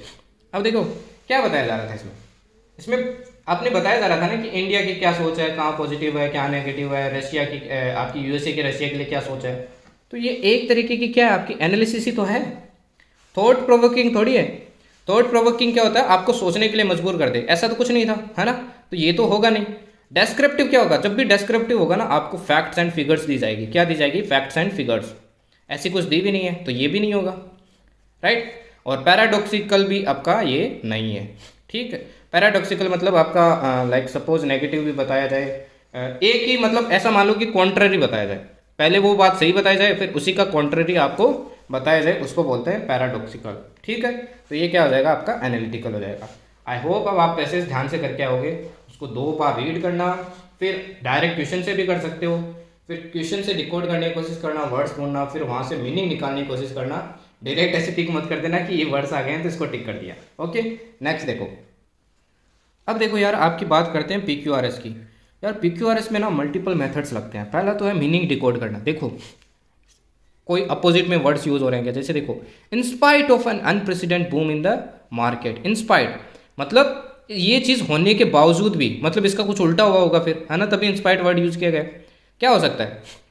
अब एक बार पूरा रीड कर लो, what he had sold the previous year, ठीक। अब देखो क्या क्या है, and had to remain content, क्या ये हो सकता है, पहले ये ढूंढो कि इसके बाद क्या आ सकता है। In spite of unprecedented boom in the market and had to remain content, नहीं होगा तो ये छोड़ो। The paper dealer could not, हो सकता है the paper dealer could not, in spite आया तो कुड नॉट आएगा ना, मतलब वो नहीं कर पाया, the paper dealer could not. दूसरा देखो तरीका क्या है, ऑप्शन में देखना कोई ऐसा ऑप्शन हो, ऐसे ऑप्शन ढूंढना जिनमें स्टार्टिंग जो लेटर्स हो ना वो आपके सेम हो, जैसे क्यू वाले 2 है ना, तो मोस्ट प्रोबेबली 90% ना इन्हीं 2 में से करेक्ट होगा, और 2 को एक बार छोड़ दो। दूसरा तरीका क्या है, फिर इन ऑप्शन से सोल्व करो। अब इससे सेंटेंस बनाओ, QRPS, QR, the paper dealer could not push up his sales and had to remain content with volume of sale less lower than what he had sold the previous year, answer हो गया। ऐसे इसको पढ़ के देख लो, the paper dealer could not push up his sales and had to remain, नहीं, push up his sales with volume of sale lower than and, then के बाद एंड आ सकता है, तो ये क्या हो गया आपका एलिमिनेट हो गया। तो ऐसे करना सीखो यार PQRS को, है ना। या फिर एक और तरीका बता देता हूँ, तीसरा तरीका देखो, कोई भी 2 पेयर बना लो, 2 पेयर, जैसे मैं R के बाद में देखो push up his sale and had to remain content, अपने को पता है push up his sale and had to remain content ही आएगा, तो RP देखो किसमें, इसमें आ रहा है RP साथ में आ रहा है, इसमें RP PR आ रहा है तो ये नहीं होगा, इसमें RP साथ में नहीं आ रहा है तो ये भी नहीं होगा, इसमें RP आ रहा है। अब देख लो दोनों में से सही क्या हो सकता है, पहले क्या आएगा, तो एक ये भी तरीका है। एक और तरीका, लास्ट वाले से देखो पहले क्या आएगा, what he had sold the previous year, तो इससे पहले क्या आ सकता है, and had to remain content what he had sold the previous year, the paper dealer could not what he had sold the previous year, push up his sales what he had नहीं होगा, with a volume of sale lower than what, ये देखो ये set करा ना, what he has sold the previous year, तो last वाला क्या होगा, एस होगा। एस देखो किसमें, एक में ही है, तो आपका ये क्या हो जाएगा, करेक्ट हो जाएगा। अब आपको मैंने सारे तरीके बता दिए, यही तरीके मैं अप्लाई करता हूँ और यही आपको अप्लाई करना है, बार बार प्रैक्टिस करना है। जैसे नेक्स्ट वाला देखो, private sector is guided by dash have low profitability. Again देखो क्यू क्यू आ रहा है तो क्यू वाला पहले लगाओ। Private sector is guided by profit motive and therefore socialistic, फिर आर देखते हैं socialistic which take long time to complete, and P देखते हैं pattern of society loses its relevance as it does not, as के बाद it आ रहा है तो ये तो नहीं होगा। अब देखो ये चेक करते हैं, private sector is guided by pattern of society, private sector is guided by profit motive and therefore socialistic pattern of society loses its relevance as it does not take interest in the projects which take long time to complete and have low profitability। अब देखो ये भी पता चल रहा है कि are last होगा, इससे पहले आर ही आएगा, तो आर एक ही ऑप्शन में है, तो आपका क्या होगा, डी आंसर हो जाएगा। क्लियर है। नेक्स्ट वाला देखो, जैसे science does not merely add new truths man's thinking and their lifes. अब इसमें देखो अगेन कोई आ रहा है, एस वाले दो आ रहे हैं, तो एस वाले देखते हैं पहले। Science does not merely add new truths to old ones, it also, पी देखते हैं फिर, it also destroy some old truths and discovers new truths that thereby upsets the way of man's thinking and their lifes. देखो last तो यही आएगा, upsets the way of man's thinking, way of thinking होता है ना, तो last तो क्या आएगा, आर ही आएगा। आर आपका दो में आ रहा है, दोनों में आ रहा है। दूसरा वाला भी देख लेते हैं, to old one add new truths to old ones, it also discover new truths that के बाद में destroy some old truths and thereby upsets the way of thinking. अब यहाँ पे देखो, इस लाइन को ध्यान से पढ़ो। साइंस, अब इसमें कंफ्यूजन हो गया होगा तो इन दो में से, science does not merely add new truths, सिर्फ साइंस न्यू ट्रूथ्स ही ऐड नहीं कर रहा है, मतलब न्यू ट्रूथ्स के अलावा भी कुछ होगा। तो देखो इसमें क्या लिखा है, डिस्ट्रॉय सम ओल्ड ट्रूथ्स, इसमें क्या लिखा है, डिस्कवर्स न्यू ट्रूथ्स। तो यार एस के बाद में न्यू ट्रूथ्स वापस वही चीज़ बोल रहा है, तो यही चीज़ थोड़ी आएगी वापस, ये तो पहले बोल दी है, तो ये आएगा ना, पी आएगा ना। देखो add new truths to old one, it also destroy some old truths, ये आएगा पहले, तो एस पी आएगा ना कि क्यू आएगा, क्योंकि क्यू वाली बात तो पहले कर चुका है कि ऐड न्यू ट्रूथ्स ही नहीं कर रहा है, साथ में ये भी कर रहा है। क्लियर है। ये फोर्थ वाला देखो, ये आपके लिए SW है, मेरे को इसका आंसर बताना कमेंट्स में, यही चीज़ें आपको अप्लाई करनी है और आंसर निकालना है इसका। ओके नेक्स्ट देखो, अब आता है आपका यार मोस्ट अवेटेड पार्ट, जो कि है वोकेब। मेरे को पता है आप लोगों को वोकेब में बहुत दिक्कत हो रही है, चाहे वो वन वर्ड हो, चाहे आपके इडियम्स हो, चाहे आपके सिनोनिम्स हो, एंटोनिम्स हो, क्योंकि यार 12 क्वेश्चन आते हैं, बहुत ज़्यादा होते हैं 12, है ना, 10 से 12 क्वेश्चन आते हैं। तो यार देखो मैंने ट्राई किया है, देखो आपका जो एफकेट का है ना इंग्लिश, मेरे को with comparison to CD tough लगता है लिटरली। मतलब इसमें ना आपके एंटोनिम्स सिनोनिम्स बहुत ही मतलब रेयर केस होता है कि आप एलिमिनेशन मेथड से कर लो, रीडिंग वाले तो आते ही नहीं है। तो इसमें ना अब कुछ इंपॉर्टेंट वर्ड्स है, इंपॉर्टेंट इडियम्स है, इंपॉर्टेंट आपके वन वर्ड है जो मैं आपको प्रोवाइड करूंगा आज। यार वो बहुत ज़्यादा इंपॉर्टेंट है, मतलब काफ़ी बार रिपीट होते हैं और काफ़ी ज़्यादा इंपॉर्टेंट है, वही हर एग्जाम में यूज़ किए जाते हैं। एटलीस्ट उनको करके जाना यार, बहुत ज़्यादा इंपॉर्टेंट है, क्योंकि और कुछ तो आप कर नहीं सकते, वो करके जाना। अगर एक दो भी आ गया ना यार, बहुत नंबर बढ़ रहे हैं, करके जाना यार, मोस्ट इंपॉर्टेंट है, प्लीज़ इग्नोर नहीं करना। हो सकता है 3-4 भी आ जाए, 5 भी आ जाए, तो 5 आ जाए, 15 नंबर बहुत ज़्यादा होते हैं यार, है ना। तो करके जाना इन सब चीज़ों को। और देखो मैं आपको थोड़ा सिखा देता हूँ, कुछ कुछ में आपके एलिमिनेशंस भी लगते हैं, तो वो भी मैं आपको बता देता हूँ। ओके जैसे देखो, इससे पहले थोड़े फिल इन द ब्लैंक्स कर लेते हैं। Okay fill in the blanks को देखो कैसे डील करना है। Fortune continue to smile dash me. अब स्माइल किया जाता है, स्माइल विथ किया जाता है, नहीं किया जाता है, गलत है। स्माइल अपॉन हो सकता है, स्माइल ऑन हो सकता है, बट यहाँ पे मी की बात हो रही है ना। तो मेरी तरफ फॉर्च्यून स्माइल कर रहा है, तो क्या होगा, स्माइल एट होगा ना, स्माइल एट मी। क्लियर है। नेक्स्ट देखो, मतलब ये फिक्स चीज़ है ना, अगेन एग्जैक्ट चीज़ है, अप्रोक्सीमेशन मैंने बताया था आपको पीछे एट, तो इसलिए एट यहाँ पे यूज होगा। जैसे देखो, the teacher gave many examples to dash the idea content in the point. अब कुल मिला के आइडिया बाहर निकालने की बात हो रही है, बाहर निकालने की बात हो रही है, तो क्या होगा, ब्रिंग आउट होगा ना, ब्रिंग फोर्थ, ये बर्थ जैसा ही होगा, बर्थ देना जैसा, तो ये और नहीं होंगे आपके, क्या होगा, ब्रिंग आउट होगा। Okay, hundreds of workers are dash a protest against the decision of the management. Performing होगा, नहीं होगा, परफॉर्म थोड़ी करते हैं यार प्रोटेस्ट। सिटिंग होगा, सिटिंग भी नहीं होगा, सिटिंग करते हैं प्रोटेस्ट, स्टैंडिंग करते हैं, नहीं करते हैं, स्टेज करते हैं, तो क्या होगा, स्टेजिंग। क्लियर है। तो ऐसे एलिमिनेशन से भी आप कर सकते हो। नेक्स्ट देखो, there are several ways of dash the price at which a product can be marketed. अब प्रोडक्ट की क्या करनी है, प्राइस आपको एस्टिमेट करनी है। तो क्या जजिंग होता है, जज थोड़ी की जाती है, तो जज नहीं होगा। इवेलुएशन भी नहीं होगा, डिटरमाइन नहीं होगा, क्या होगा, एस्टिमेशन सबसे बढ़िया होगा, एस्टिमेटिंग। क्लियर है। अब देखो आपके जो नेक्स्ट आते हैं एनालॉजी, इस तरीके से आजकल बहुत पूछे जा रहे हैं। ठीक, ये मैंने आपको रीजनिंग में भी सिखाया था।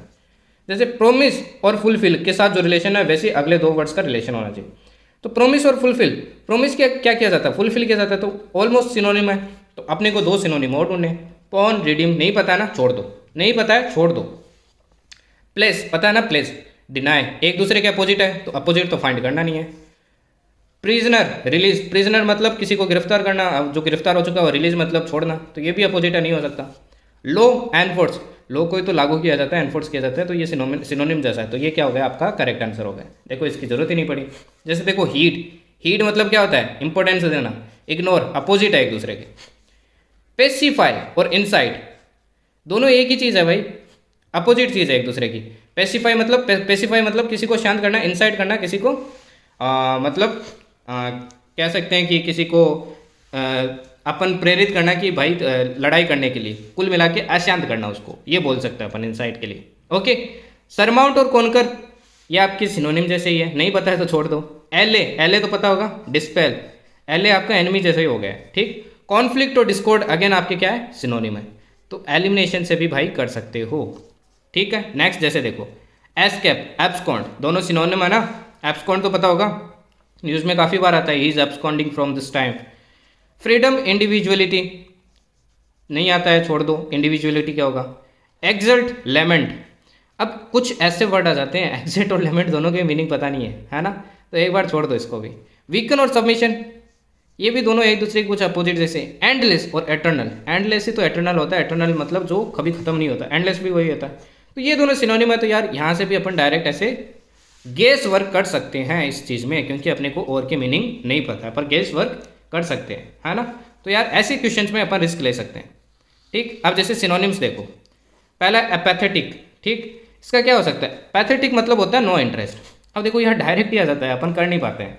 अब इसमें देखो डिस्ट्रेस आ रहा है, डिस्गस्ट आ रहा है, इम्पेशेंट आ रहा है, कहीं ना कहीं अपने सारे नेगेटिव ही है। इनडिफरेंट थोड़ा अलग सा लग रहा है, तो इसको टिक कर सकते थे, क्योंकि ये तीनों एक जैसे से ही कुछ लग रहे हैं, तो अपन कर सकते थे। वरना यार देखो सिनोनिम इससे होता है, आपको मीनिंग पता होना चाहिए, तभी आप एफकेट वाले कर सकते हो। जैसे चेरिस आ गए, चेरिस तो सबको ही पता होगा क्या होता है, तो क्या फोर्थ से हो सकता है, नहीं होगा। कॉन्टेस्ट नहीं हो सकता, डिसरिगार्ड नहीं हो सकता, ट्रेजर ही तो होता है, ट्रेजर ही तो होता है इसका मीनिंग, है ना। ये ट्रेजर से अपन मीनिंग लगा सकते हैं। चेरिस मतलब कुछ जॉयफुल चीज़ ही हो गई, किसी चीज़ को अपन बढ़ावा दे रहे हैं, बहुत ही मतलब जॉयफुल चीज़ है। नेक्स्ट देखो, अब एंटोनिम्स देख लो। डेस्पिकेबल, इसके अपने को मीनिंग ही नहीं पता, छोड़ो एक बार। आउटब्रेक, ब्रेकआउट, एक से ही है ये तो दोनों, है ना, तो ये दो तो हो नहीं सकते। मतलब एस्केप, एस्केप मतलब भी कुछ नेगेटिव ही हो गया, ये दोनों वर्ड क्या हो रहे हैं, नेगेटिव हो रहे हैं। रेस्पेक्टेबल एक पॉजिटिव वर्ड है, तो ये आपका क्या हो जाएगा, आंसर हो जाएगा। ऐसे एलिमिनेशन लगाया जाता है। एक्सल्ट, अब एक्सल्ट हो गया जैसे, ठीक, एक्सल्ट का मीनिंग आपको पता होना चाहिए, तभी आप कर सकते हो, क्योंकि लेमेंट का भी नहीं पता है। एनिमेट कोर्स तो चलो अपने को फिर भी पता है, रिजॉइस का पता है, पर लेमेंट का नहीं पता है, तो इसका मीनिंग यार रिजॉइस होता है। तो ऐसे वर्ड्स का आपको मीनिंग पता ही होना चाहिए, तभी कर सकते हो, वरना इनको लीव ही करना यार, माइनस मत लगवाना। ठीक, ऊपर जैसे क्वेश्चन थे वैसे में आप चांस ले सकते हो, पर ऐसे में चांस मत लेना। अब कुछ बहुत इंपॉर्टेंट वर्ड है यार, बहुत ज़्यादा इंपॉर्टेंट है, काफ़ी ज़्यादा इंपॉर्टेंट है, इनको लर्न कर लेना। अभी भी आपके पास 4 दिन है, चारों दिन अगर रिवाइज करोगे ना तो लर्न हो जाएंगे यार। और आई टेल यू, इनमें से वर्ड्स आएंगे, किसी ना किसी के शिफ्ट में कुछ ना कुछ वर्ड्स आएंगे, बहुत ज़्यादा इंपॉर्टेंट है। ठीक है, तो इनको लर्न करना, ज़्यादा भी नहीं दिए मैंने, है ना। इवन आपके 150-200 क्रॉस नहीं करेंगे टोटल, अगर idioms, one word, antonym, synonym सबको मिलाए तो 150-200 क्रॉस नहीं करेंगे, इतने कम है, तो यार करके जाना इनको। ठीक, अब जैसे देखो पहला वर्ड क्या है, पहला वर्ड है आपका अमास। अमास का मतलब क्या होता है, असेंबल या फिर एक्यूमुलेट।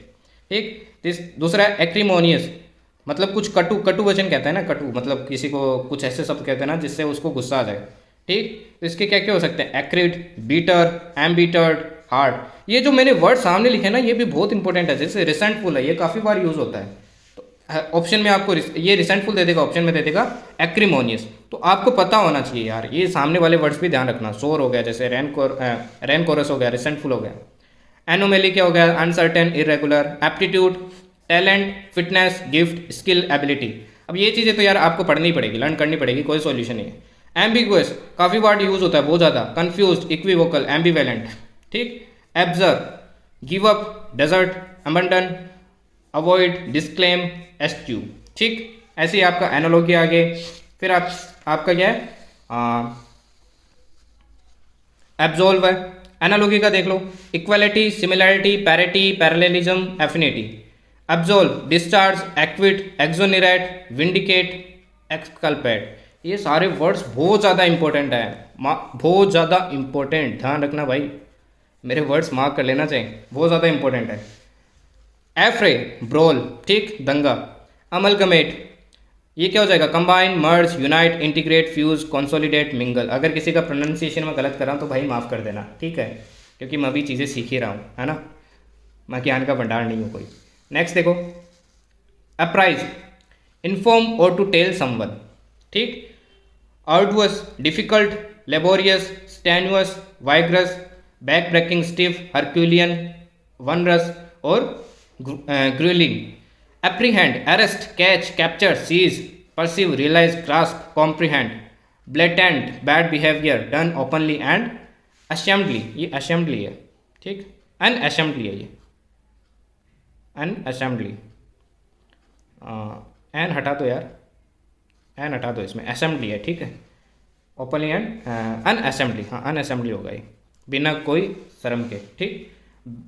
ब्रेफ्ट, डिप्राइव्ड ऑफ और लेकिंग ऑफ समथिंग, उसको बोलते हैं ब्रेफ्ट। अब देखो ये वन वर्ड में भी यूज हो सकते हैं, जैसे पूछ लिया what we call if someone is deprived और लेकिंग ऑफ समथिंग, तो उसको क्या बोलेंगे, ब्रेफ्ट।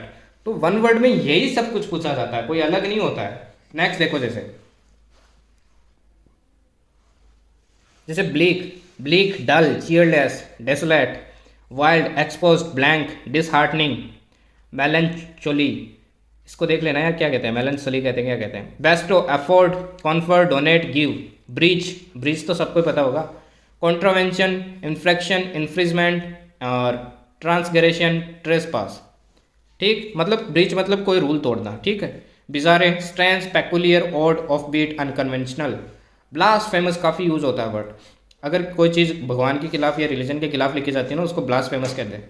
तो ये वन वर्ड में भी आ सकता है। What we call if something is written against God और अगेंस्ट द रिलीजन, इसको बोलते हैं sacrilegious, profane, impious, collusion.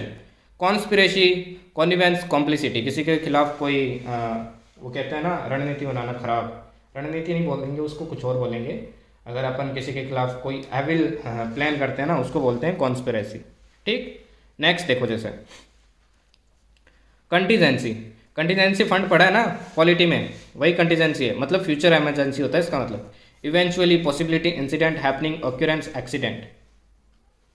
Next देखो, condone, overlook, forgive, disregard. Corroborate, confirm, verify, endorse, authenticate, validate, certify. देखो कुछ वर्ड्स एकदम सिमिलर है, इससे आप मीनिंग सबके पता कर सकते हो। कोरोबोरेट मतलब कंफर्म होता है, ये सारे कंफर्म के सिनोनिम्स है। Cede, surrender, concede, relinquish, yield. Covert, covert मतलब कोवर्ट ऑपरेशन करते हैं ना, सीक्रेट। फर्टिव, क्लैंडस्टाइन, काफ़ी बार यूज हुआ है, ये वर्ड भी काफ़ी बार यूज हुआ है एफकेट में। Stealthy, cloak and dagger, hole and corner, ये दो वर्ड मिलके भी बनता है भाई। Catastrophe, disaster, calamity, cataclysm, crisis, holocaust. Cavil, complain, carp, grumble, moan, find fault, ठीक। डिसडेन, अवहेलना करना होता है डिसडेन का मतलब। Contempt, contemptuousness. Despisement, despite, despitefulness. Dire, extremely serious, disastrous, ठीक। नेक्स्ट देखो, dissipate, disappear, vanish, evaporate, dissolve. Dormant, asleep, dozing, napping, resting, slumbering, dead, fallow. Don't, भयभीत करना, to frighten.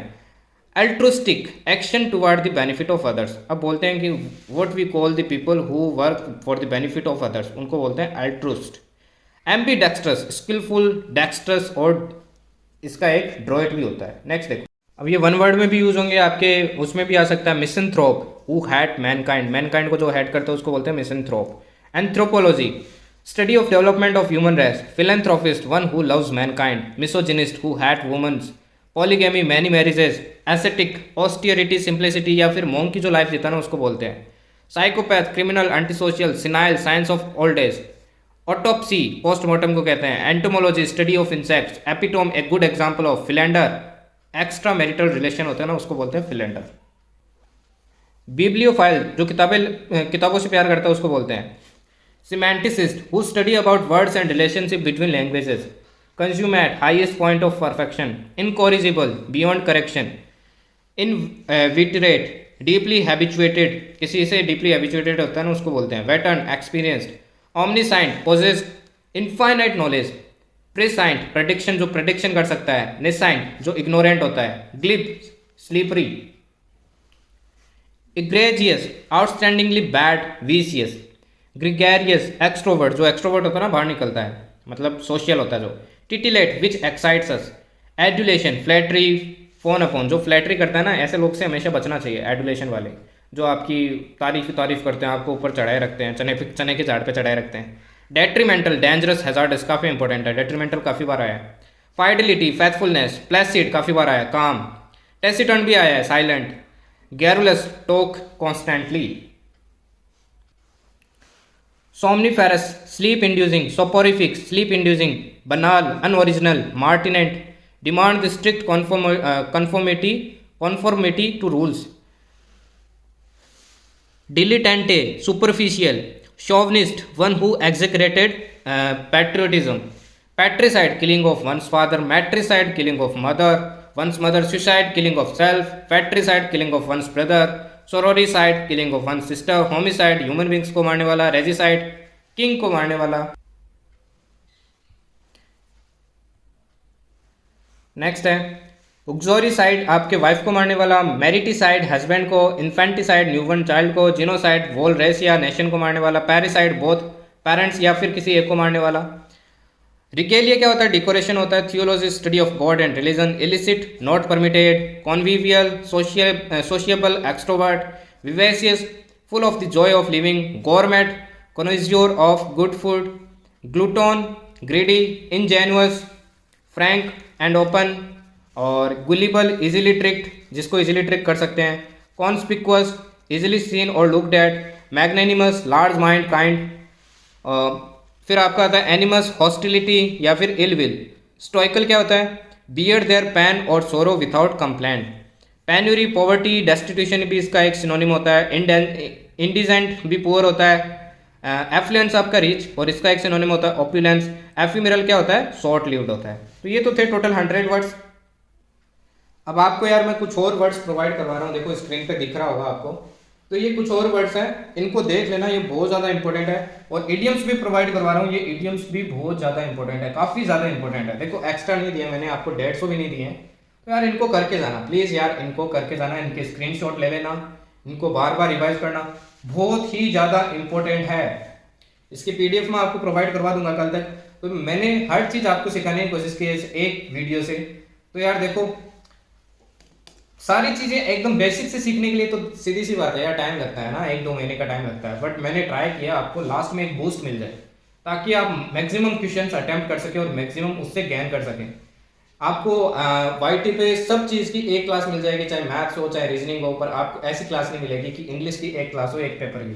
तो मैंने हर चीज़ इंक्लूड की और ऐसी क्लास बनाने की कोशिश की है. I hope this will help you in the exam. भाई करके जाना सबसे इंपॉर्टेंट है, 2-3 बार रिवाइज करके जाना. ओके, अगर नहीं करके जाओगे तो फिर आपका नुकसान है, कोई दिक्कत नहीं है. I tried my best. अब आपकी बारी है, यू ट्राई योर बेस्ट. और बाकी यार मेहनत करते रहो, रीजनिंग की क्लास करके जाना. मैंने मैथ्स की जितनी करवाई है करके जाना. आपको ऑलमोस्ट सब कुछ करवा दिया मैंने. मैं ट्राई करूंगा एक स्टैटिक आपके जीके की भी लेके आऊँ, क्योंकि स्टैटिक जीके की बहुत ज़रूरत है. करंट अफेयर्स तो आप कहीं ना कहीं से कर ले रहे हो है ना. तो इस बार करंट अफेयर्स मैंने नहीं करवाया था, तो नेक्स्ट टाइम करंट अफेयर्स भी करवाऊंगा. पर स्टैटिक जीके है उसमें बहुत दिक्कत आती है बच्चों को. करंट की मैंने 1-2 क्लास कराई है जो इंपॉर्टेंट है, जैसे डिफेंस हो गया, स्पोर्ट्स हो गया. अब मैं स्टैटिक का सोच रहा हूँ, तो एक स्टैटिक की तो पक्का लेके आऊँगा. दूसरी अगर आएगी तो करंट की आएगी, वरना नहीं आएगी. बट एक क्लास स्टैटिक की कंफर्म आएगी.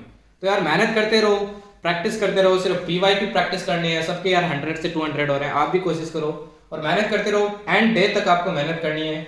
और जिस दिन रिजल्ट आएगा उस दिन बहुत खुशी होगी, आपसे ज़्यादा आपके पेरेंट्स को खुशी होगी, और उनके आंखों में जो आंसू होंगे ना, वो अलग ही होंगे भाई, खुशी के आंसू होंगे। और उस दिन आपको पता चलेगा कि आपने क्या किया इतने दिनों में। तो यार मेहनत करो, है ना। फ्लाइंग ऑफिसर बनना आपको, तो मेहनत तो करनी पड़ेगी।